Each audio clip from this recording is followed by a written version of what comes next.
3 years have passed, all the court dates have gone by, mentions of your name have faded with time, and I know one day they'll vanish completely. They think I've forgotten what got us here, with no family, only a field of the breeze, and leftover feelings from the past.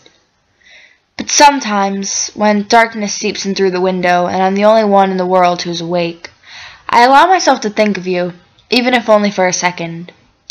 I picture your tan face just inches away from mine, your scraggly beard against my soft cheek.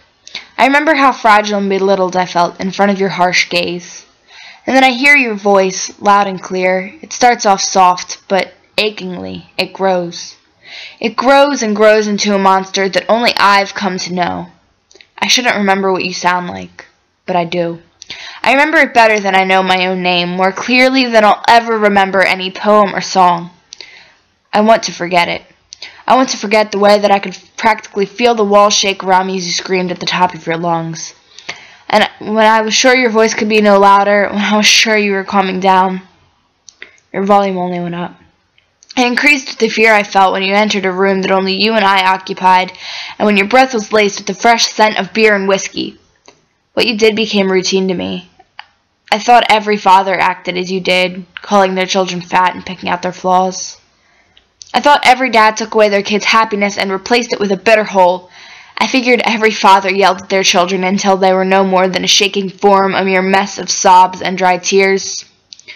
But it didn't take me long to see I was wrong. I learned from TV, a thing you didn't allow me to watch much. I saw dads hugging their kids and telling them things would be okay. I saw grown men giving their teenage girls advice about their problems, but for you and I, it was the opposite. I realized for the first time that you were the problem. You, Dad, are the root of all my evils. Everything can be traced back to you. My depression, which reappears every year with the cold winter months, November, December, January. They're filled with sorrow and memories and regret. And the way that I feel when people leave, empty, guilty, worthless, as if everything was and is and always will be my fault. You're the reason I freak out when somebody walks away. You're the purpose behind me holding on too tight and refusing to let go, because although you screamed and criticized, and despite the way you made me feel shitty for 11 straight years of my life, you weren't supposed to walk away. You weren't supposed to leave me here waiting with open arms, ready to forgive because I'm desperate just to have you in my life.